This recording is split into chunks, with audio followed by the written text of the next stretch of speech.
নমস্কার বন্ধুরা, আজ আমরা আলোচনা করব একটা নতুন প্রোডাক্ট নিয়ে। পরে আমি আপনাদের সামনে তুলে ধরছি। এটা হলো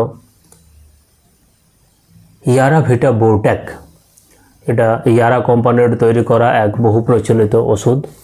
আপনারা দেখতে পাচ্ছেন ইয়ারা ভিটা বোরট্যাক, অর্থাৎ এই লোগোটা দেখে আপনারা বুঝতে পারবেন যে এই ধরনের লোগো আপনারা দেখেছেন সেটা হলো ইউরিয়াতে। ইয়ারা কোম্পানির ইউরিয়া ইয়ারা ভেরা সেটা যথেষ্ট বিখ্যাত এবং এই সেম কোম্পানির তৈরি করা হলো ইয়ারা ভিটা বোরট্যাক।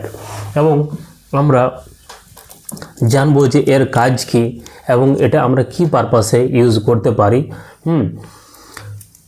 ইয়ারা ভিটা বোরট্যাক হলো আসলে একটা লিকুইড বোরন।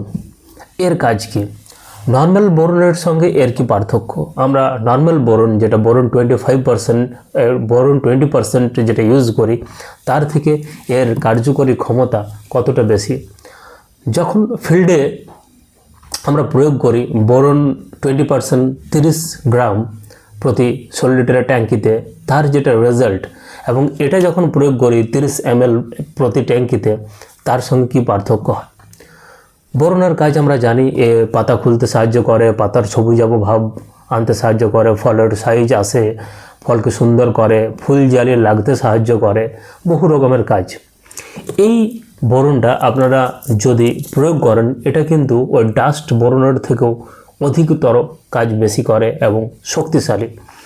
এমনও সিচুয়েশন আমি লক্ষ্য করে দেখেছি যখন হয়তো ধসা পচা রোগ লাগছে গাছে, গাছ প্রায় পাতা শুকিয়ে গেছে, সেই সময় যদি কোনো একটা ফাঙ্গিসাইড প্রয়োগ করা হয় ভালো গোত্রের এবং তারপরে যদি এই বোরনটা প্রয়োগ করে দেওয়া হয়, এই বোরনটা কিন্তু এতটাই শক্তিশালী যে মরা গাছের মধ্য থেকেও যেন নতুন গাছের শাখা পোশাখা পাতা বিস্তার করে উঠতে সাহায্য করে। এবং এই বোরনটা প্রয়োগ করার সঙ্গে সঙ্গে আপনি বুঝতে পারবেন গাছের পাতার মধ্যে একটা চকচকে ভাব। এবং এটা যদি দুবার প্রয়োগ করা যায় যে কোনো ফসলে, পটেটো লাইক ক্রপস, পটেটো, লঙ্কা, টমেটো, আপনারা যদি প্রয়োগ করতে পারেন এর রেজাল্ট কিন্তু ইনস্ট্যান্টলি আপনারা চোখের সামনেই দেখতে পাবেন। আলুতে যদি আমরা প্রয়োগ করি সেক্ষেত্রে কী পরিবর্তন দেখতে পাবো?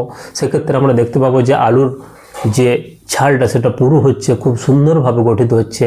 এবং যদি আলুটা পোখরাজ হয় সেটাকে কাইন্ড অফ দেখতে জ্যোতি আলুর মতোই সিমিলার লাগবে, এত সুন্দর সাদা চকচকে এবং গোল সাইজের আলুটা হবে। এখানে কিন্তু ফলের যে সাইজ বেঁকে যায়, বাঁকা টেরা হয়, এগুলো কিন্তু হওয়া থেকে আটকায় বোরন যদি আমরা প্রয়োগ করি ফুল ঝরে যায় যেটা, সেই সমস্যা থেকেও কিন্তু মুক্তি লাভ করতে পারি। এবং এই বোরনটা কিন্তু খরচা একটু বেশি হয় তুলনামূলকভাবে নর্মাল বোরনের থেকে। নর্মাল বোরন যেটা আমরা প্রায় 40 থেকে 45 টাকা পার 100-এর মধ্যে পেয়ে যাই, প্রতি 100 গ্রামের পিছু খরচা পড়ে, সেক্ষেত্রে কিন্তু এই বোরনটার খরচা তুলনামূলক বেশি। এটার খরচা সেখানে দেখা যাচ্ছে যে প্রতি ট্যাঙ্কেই 40-50 টাকার ওপরে চলে যায় এবং এর কাজও কিন্তু সেই রকম, যেমন খরচ তেমন কাজ হয়।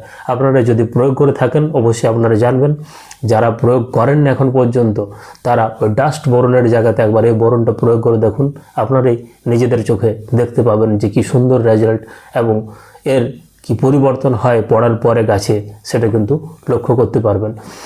এবং বোরন এর ঘাটতির ফলে যে রোগগুলো হয় সেই রোগগুলো থেকে যদি দ্রুত সমাধান পেতে চান আপনারা অবশ্যই কিন্তু ফয়লার স্প্রে এবং পার্টিকুলারলি এই যে ভার্সনটা আছে এটা যদি ইউজ করেন তাহলে কিন্তু রেজাল্ট অনেক বেটার দেখতে পাবেন। এবং যে সমস্ত চাষি বন্ধুরা চাইছেন যে আমরা একটু সস্তার মধ্যে বিকল্প বেছে নেব, তারা কিন্তু ডাস্ট বোরন ইউজ করতে পারেন। আবার আমরা পার্টিকুলারলি যারা ওয়েস্ট বেঙ্গলের বাসিন্দা তারা জানি যে এখানের গভর্নমেন্ট অফিস থেকে বেশ ভালো পরিমাণে বোরন ডিস্ট্রিবিউশন করা হয়।